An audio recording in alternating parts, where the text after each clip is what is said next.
Next part is endothermic process. Heat from outside is absorbed during some physical changes. For example, melting of ice, dissolution of potassium nitrate in water. These are the endothermic process.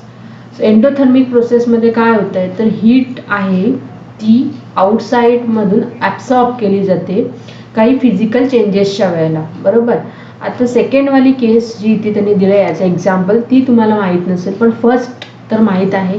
Melting of ice. Ice जर का तुम्ही बाहेर open स्पेसमध्ये ठेवला तर बाहेरची जी काही heat आहे ती ॲब्सॉर्ब केली जाते त्या आईसने आणि त्याची that ice converted into its another state that is in liquid state. म्हणजे आईसचं कन्वर्जन होणार आहे वॉटरमध्ये, बरोबर. सो इथे हीट आहे ती आउटसाइडमधून ॲब्सॉर्ब केली जाईल म्हणून याला आपण एंडोथर्मिक प्रोसेस म्हणतो. Then exothermic process. Heat is given away during some physical changes. म्हणजे हीट आहे ती बाहेर टाकली जाते. या केसमध्ये काय बघा, formation of ice from water. So ice पासून वॉटरचं प्रिपरेशन होणार आहे. आणि दुसरं काय आहे तर उलट म्हणजे वॉटर पासून आईस करताना आपण काय करतो तर हीट काढून टाकतो, म्हणजे कूलिंग प्रोसेस करतो. कूलिंग प्रोसेस म्हणजे हीट बाहेर टाकली जाते. दुसरं आहे dissolution of sodium hydroxide into water. These are exothermic process. So endothermic म्हणजे हीट आपण घेतो, ती जे काही कंपाऊंड आहे ते ॲब्सॉर्ब करणार आहे हीट, आणि एक्झोथर्मिक म्हणजे बाहेर टाकणार आहे, बरोबर. यावरूनच आपण पुढे डिस्कस करणार एंडोथर्मिक रिॲक्शन्स आणि exothermic reaction.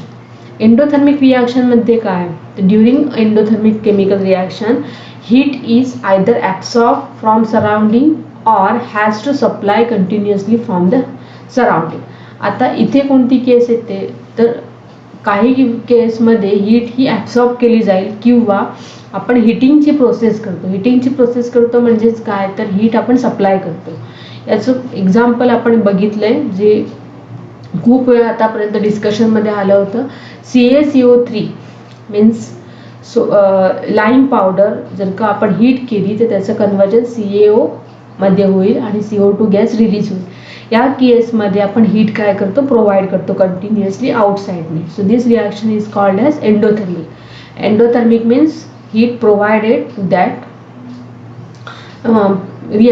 provided in that reaction. Then exothermic means during exothermic reaction heat is given away, जे बाहेर टाकली जाते when reacted are transformed into the product, बरोबर. आता ह्या रिॲक्शन मध्ये जर का तुम्ही बघितलं तर after that reaction you will get the product which is cooler than surrounding. Okay. So जर का तुम्ही CaO मध्ये वॉटर ॲड केलात, CO म्हणजे कॅल्शियम ऑक्साईड, त्यामध्ये जर का वॉटर ॲड केला तर त्यापासून CaOH ट्वाईस तयार होईल आणि ते कूल असतं ॲज कम्पेअर टू सराउंडिंग. म्हणजे त्यातून हीट आहे ती बाहेर टाकली जाते. याचं एक्झाम्पल सांगायचं असेल, तुमच्याकडे जो चुना असतो त्याची पावडर जी आहे त्यामध्ये पाणी मिक्स केल्यानंतर ती कूल होते. Okay. So this is nothing but the exothermic reaction. Okay. इथे जास्त काही आपण डिस्कस करणार नाही आहोत. जस्ट तुम्हाला जर का एखादी रिॲक्शन दिली असेल तर तिथे तुम्हाला सांगता आलं पाहिजे. आता इथे त्यांनी प्लस हीट म्हटलं आहे, त्याऐवजी ते ॲरोवरती सुद्धा हीट देऊ शकतात. सो ॲरोवरती हिटिंगची साईन असेल means that delta sign, then that reaction is called as endothermic reaction. And if plus heat असं दिलं असेल तर that reaction is called as exothermic reaction. Next part is rate of chemical reaction. Okay. So ज्यावेळेला आपण कोणत्याही chemical reaction करत असू किंवा नेचरमध्ये सराउंडिंगमध्ये तुम्ही काही केमिकल रिॲक्शन ऑब्झर्व करत असाल तर काहींचा रेट आहे तो स्लो असतो, काही रिॲक्शन फास्ट होतात. आता इथे काही रेट ऑफ रिॲक्शन दिले आहेत त्याचा आपल्याला रेट सांगायचं आहे, म्हणजे फास्ट आहेत की स्लो आहे ते सांगायचं आहे. Cooking gas start burning on ignition. म्हणजे आपल्याकडे जो LPG गॅस आहे त्याला तुम्ही बर्नर आहे तो बटन ऑन केलं स्विच आणि तिथे काय केलात तर ते इग्नाइट केलं, बरोबर, लायटरने, तर तो लगेच बर्न होतो का? Yes. So this reaction is fast reaction. In second iron article undergoes rusting. So तुमच्याकडे कोणतेही ग्रिल किंवा आयर्नच्या कोणत्याही वस्तू असतील तर एक्झाम्पल सांगायचं झालं तर ग्रिल, आपल्या घराला जे ग्रिल्स असतात बाहेरून त्या, तर ते लगेच रस्टिंगची प्रोसेस चालू होते का? नवीन नवीन घर घेतलंय आणि लगेचच त्याचं रस्टिंग होण्याची सुरुवात झाली असं नाही आहे, त्याला बराच वेळ जातो. So this one is slow process, so slow reaction. Then erosion of rocks take place from the soil. Erosion म्हणजे एखादे रॉक जे आहेत मोठे मोठे, तर ते वॉटर त्यावरती फॉल झाल्यामुळे किंवा टेम्परेचरमुळे त्यातून सॉईल जी आहे ना ती खाली पडते, बरोबर ना, आणि त्याचं कन्व्हर्जन होतं. ॲक्च्युली रॉक आहेत ते काय होतं तर झिजून त्याचं कन्व्हर्जन आहे ते सॉईलमध्ये होतं, बरोबर. सो हे एका दिवसामध्ये एखादा पूर्ण डोंगर आहे तो कोसळतो का? नाही. So this one is slow reaction. Then alcohol is form on mixing yeast in glucose solution under proper condition. Okay, so तुम्हाला माहीत असेल की अल्कोहोल प्रिपरेशन कशा पद्धतीने केलं जातं, कुठेतरी ऐकला असेल तुम्ही. तर ग्लुकोज, आता ग्लुकोज हे साखरेपासून मिळू शकतं, उसापासून मिळू शकतं, त्यामध्ये ईस्ट मिक्स करून त्यापासून अल्कोहोलची प्रिपरेशन केली जाते. तर ते लगेच नाही मिळत की लगेच ईस्ट मिक्स केले आणि लगेच इन्स्टंट तुम्हाला अल्कोहोल मिळालं. त्यासाठी थोडासा एक 7 or 8 डेजचा टाईम तुम्हाला द्यावा लागतो. So that process is called as fermentation. So fermentation प्रोसेससाठी तुम्हाला प्रॉपर वेळ तिथे द्यावा लागणार आहे. So this reaction is slow reaction.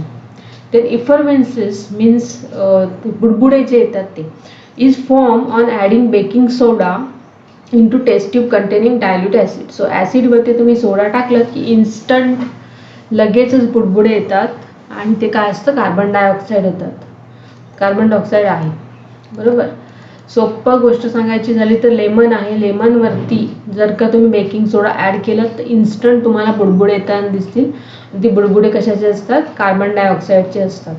So this reaction is fast reaction.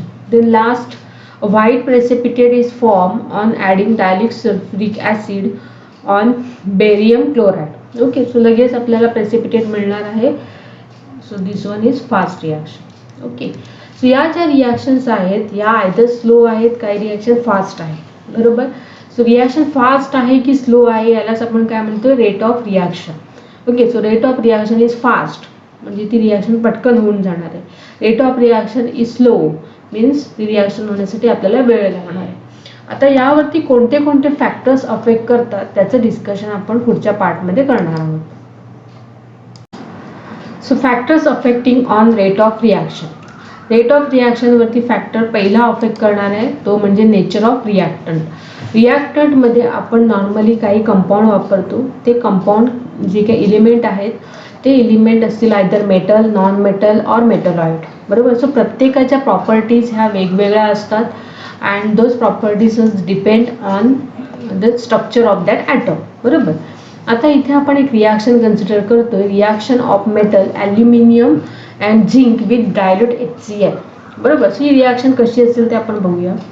Aluminium means Al मध्ये आपण hydrochloric acid is given as HCl. So Al मध्ये आपण ॲड करतो HCl आणि झिंकमध्ये सुद्धा आपण ॲड करतो HCl, बरोबर. आता यापासून काय तयार होणार आहे तर इथे तयार होईल AlCl3 आणि इथे तयार होईल ZnCl2, बरोबर. ही रिॲक्शन आपण परत मेटलर्जीच्या चॅप्टरमध्ये बघणार आहोत. आणि इथून H2 गॅस रिलीज होईल आणि इथून सुद्धा H2 गॅस रिलीज होईल, बरोबर. आता मला ही बॅलन्स करायची रिॲक्शन. इथे 3 क्लोरीन दिसत आहेत, इथे एकच क्लोरीन आहे, सो मी इथे 3 केलं. त्यानंतर इथे एकच ॲल्युमिनियम आहे, इथे एक ॲल्युमिनियम आहे. हायड्रोजन इथे 3 आहेत, इथे 2 दिसतात आपल्याला. सो याला मी जर का बॅलन्स केला तर 2H2 येईल म्हणजे 4 हायड्रोजन झाले. इथे बॅलन्स होताना थोडासा प्रॉब्लेम होतोय बघा. आता मी इथे बॅलन्स कसं करते, इथे मी 3 घेतला, 3च्या ऐवजी मी 6 घेतला आणि इथे 2 घेतला, 6 हायड्रोजन. सो इथे बॅलन्स करताना येईल काय 3H2. सो 6 हायड्रोजन झाले, इथे 3 क्लोरीन आहेत, इथे 6 क्लोरीन आहेत, सो इथे 2 टाइम्स लावावं लागेल. ओके, आता ही रिॲक्शन बघा बॅलन्स आहे की नाही चेक करू शकता तुम्ही. ओके, सो ही पहिली रिॲक्शन मला मिळेल. इथे बॅलन्स करताना मी 2HCl केलं तरी पण बॅलन्स होणार आहे. Zn 1 आहे, क्लोरीन 2 आहेत, हायड्रोजन 2 आहे. हायड्रोजन गॅस या दोन्ही रिॲक्शनमध्ये लिबरेट होणार आहे. बरोबर. सो इथे प्रॉडक्ट काय बनणार ते वेगळेच आहेत, पण at the end hydrogen gas काय होणार आहे, रिलीज होणार आहे या दोन्ही रिॲक्शनमध्ये. पण इथे जे काही रिॲक्शन होणार आहे त्यामध्ये ॲल्युमिनियम मेटल आहे तो फास्ट रिॲक्ट होतो ॲज कम्पेअर टू झिंक. का? Because the nature of that metal is responsible for this difference as Al is more reactive than zinc. बरोबर. सो ॲल्युमिनियम हा झिंकपेक्षा जास्त रिॲक्टिव्ह असल्यामुळे ॲल्युमिनियमचा रेट ऑफ रिॲक्शन काय असणार आहे, हायर असणार आहे Zn पेक्षा. म्हणजे इथे जर का तुम्ही रिॲक्शन बघितली तर पहिल्या रिॲक्शनला जेवढा टाइम लागणार आहे त्यापेक्षा जास्त टाइम हा दुसऱ्या रिॲक्शनला लागणार आहे. Because aluminium is more reactive than zinc because of its nature. Okay, therefore rate of that reaction Al with hydrochloric acid is higher than that of zinc. Okay, आता हे मेटलच्या काय प्रॉपर्टीज आहेत ज्यामुळे रेट ऑफ रिॲक्शन कमी जास्त होतो हे आपण पुन्हा डिटेलमध्ये मेटलॉलॉजीच्या चॅप्टरमध्ये डिस्कस करणार आहोत. सो तिथे हा पॉईंट नक्कीच येणार आहे. बरोबर. इथे आपल्याला एवढंच लक्षात ठेवायचं आहे की नेचर ऑफ रिॲक्टंटमध्ये some compounds are more reactive than another compound. That's why the rate of chemical reaction increase in case of more reactive element. Okay, then second, size of particle of reactant. Rate of reaction is depend on size of particle of reactant taking part in reaction. Smaller size of reactant particle, higher is the rate of reaction. आता here suppose मी 2 test tube घेतल्या आणि तुम्हाला शाबात tiles माहीत असेल तर त्याचा एक तुकडा घेतला मी. या एका टेस्ट ट्यूबमध्ये एक छोटासा तुकडा घेतला मी आणि दुसऱ्या टेस्ट ट्यूबमध्ये मी सेम वेटचा तुकड्याची पावडर घेतली. बरोबर. सो इकडे काय पावडर आहे, म्हणजे मी शाबात टाईल्सचे 2 तुकडे केले, सेम वेटचे सेम साईजचे. एक तुकडा घेतला आणि दुसऱ्याची पावडर घेऊन घेतली. त्यानंतर यामध्ये मी काय टाकणार आहे, ॲसिड टाकणार आहे. बरोबर ना. आणि हे आपण कालच डिस्कस केलं की शाबात फरशीवरती जर का तुम्ही ॲसिड टाकला तर त्याची रिॲक्शन होईल. आता या केसमध्ये पार्टिकलचा साईज कसा आहे, मोठा आहे. बरोबर, कारण की आपण पावडर फॉर्ममध्ये घेतला नाही तर त्याचा पीस घेतला आणि इथे काय तर पावडर फॉर्म आहे, म्हणजेच पावडर फॉर्ममध्ये पार्टिकलची साईज कशी असणार आहे, कमी असणार आहे. सो जास्त रिॲक्ट कोण होणार आहे, फास्ट, तर सेकंड पावडर. बरोबर. सो ज्या वेळेला रिॲक्टंट जो पार्टिसिपेट करतोय त्याची साईज जर का छोटी असेल, म्हणजे स्मॉलर साईज असेल, तर रेट ऑफ रिॲक्शन कसं असणार आहे, हायर असणार आहे. बरोबर. So size of particle of reactant affects the rate of reaction. As size is smaller, rate of reaction is maximum, and this is example for that condition. Okay, then second, concentration of reactants. So concentration मध्ये काय तर acid असतं. Acid मध्ये आपण 2 type बघितलेत, concentrated acid and dilute acid. So consider a reaction of dilute and concentrated hydrochloric acid with CaCO3. Dilute HCl reacts slowly with CaCO3. Thereby CaCO3 disappears slowly and CO2 will liberate slowly. So यापासून काय तयार होणार आहे, तर CO2 gas तयार होणार आहे. So whenever we are going to add CaCO3 plus HCl, here we will get, so इथे ज्या वेळेला आपण CaCO2 मध्ये HCl ॲड करणार आहोत तर इथे आपल्याला मिळेल CaCl twice calcium chloride plus CO2 plus H2. Okay. So इथे मी बॅलन्स करून दाखवत नाही आहे, पण ॲट द एंड आपल्याला CO2 रिलीज होताना दिसेल. बरोबर. आणि इथे आपण ज्या वेळेला HCl डायल्यूट वापरू त्यावेळेला हा CO2 जो रिलीज होणार आहे तो स्लोली रिलीज होईल. आणि दुसऱ्या ठिकाणी आपण कॉन्सन्ट्रेटेड HClच्या जागी कॉन्सन्ट्रेटेड HCl वापरलं डायल्यूटच्या जागी, तर ही रिॲक्शन खूप फास्ट होईल. बरोबर. So concentrated acid reacts faster than dilute acid, which means rate of reaction is proportional to concentration of reactant. So जेवढं तुमचं रिॲक्टंट आहे त्याचं कॉन्सन्ट्रेशन जास्त असेल तेवढी ती रिॲक्शन फास्ट होणार आहे, बरोबर. The next part is temperature of reactant. In the decomposition of limestone, the lime water does not turn milky before heating the limestone because of zero rate of reaction. So लाईमस्टोनला तुम्ही heat केल्याशिवाय, म्हणजे त्याचं temperature increase केल्याशिवाय त्यातून CO2 बाहेर पडत नाही, बरोबर. सो नॉर्मली तुम्हाला थोडीशी हीट प्रोव्हाइड करण्याची गरज असते, बरोबर. So rate of reaction is increases after increasing the temperature. Okay. So काही रिॲक्शनसाठी तुम्हाला टेम्परेचर आहे ते इन्क्रीज करावं लागेल. ओके. सो टेम्परेचर इन्क्रीज केलं तर रेट ऑफ रिॲक्शन इन्क्रीज होते. काही केसमध्ये होते, काही केसमध्ये नाही होत. The last one is very important, that is catalyst. So on heating potassium chromate ज्या वेळेला आपण पोटॅशियम क्लोरेट KClO3 ज्याला आपण हीट करू तर त्याचं डिकम्पोजिशन होतं कशामध्ये, KCl प्लस O2, म्हणजे O2 गॅस आहे तो रिलीज होतो, ऑक्सिजन रिलीज होतो. पण ही रिॲक्शन ज्यावेळेला आपण हीट करून नुसतीच टेम्परेचर इन्क्रीज करून ज्या वेळेला करणार आहोत त्यावेळेला ती स्लोली होते. त्याऐवजी तिथे आपण जर का MnO2 असा कॅटलिस्ट वापरला तर काय होणार आहे, ती रिॲक्शन फास्ट होणार आहे. म्हणजे इथे या रिॲक्शनमध्ये आपण जर का कॅटलिस्ट वापरला MnO2 which is nothing but manganese dioxide, then this reaction will increase its speed, बरोबर. आता कॅटलिस्ट कोणाला म्हणायचं तर substance in whose presence the rate of reaction is changes without causing any chemical change, it is called as catalyst. म्हणजे MnO2 हा काय करणार आहे, फक्त रेट ऑफ रिॲक्शन इन्क्रीज करणार आहे, अदरवाईज तो कोणत्याही पद्धतीने त्या रिॲक्शनमध्ये पार्टिसिपेट करणार नाही. म्हणजे MnO2 हा पोटॅशियम क्लोरेट बरोबर रिॲक्ट होणार नाही आहे, बरोबर. ॲट द एंड तुम्हाला तो ॲज इट इज ते कंपाऊंड मिळणार आहे, बरोबर. सो हे आपण आता डिस्कस केले factors affecting on chemical reaction. त्यामध्ये first nature of reactant.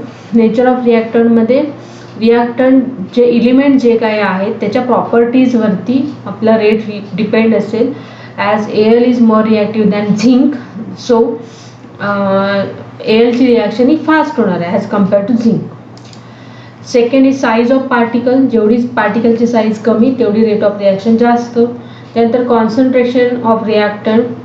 Concentration जास्त असेल तर रिॲक्शन फास्ट होणार आहे. सो डायल्यूट HCl आणि कॉन्सन्ट्रेटेड HCl मध्ये जास्त रिॲक्टिव्ह असणार आहे कॉन्सन्ट्रेटेड HCl. Then temperature. जर का तुम्ही टेम्परेचर इन्क्रीज केलात तर तुमची रिॲक्शन फास्ट होऊ शकते. काही रिॲक्शन होण्यासाठी सुद्धा तुम्हाला टेम्परेचर प्रोव्हाइड करण्याची गरज असते. And last one is catalyst. Temperature देऊन सुद्धा काही रिॲक्शन होत नसतील तर अशा केसमध्ये आपण कॅटलिस्ट वापरतो. ओके. जसं की आपण लास्ट टाइम बघितलं होतं की कन्व्हर्जन ऑफ ऑइल टू वनस्पती घी, तर तिथे आपण निकेल ॲज अ कॅटलिस्ट वापरतोय. सो तिथे टेम्परेचर पण प्रोव्हाइड करणार 60 डिग्री सेल्सिअस आणि कॅटलिस्ट वापरणार आहात nickel to carry it out that reaction fast. Okay. So हे सगळे पार्ट आहेत related to chemical reaction. Next पार्टमध्ये आपण डिस्कस करणार आहोत ऑक्सिडेशन रिॲक्शन, रिडक्शन रिॲक्शन. दोघांचं कॉम्बिनेशन आहे रेडॉक्स रिॲक्शन.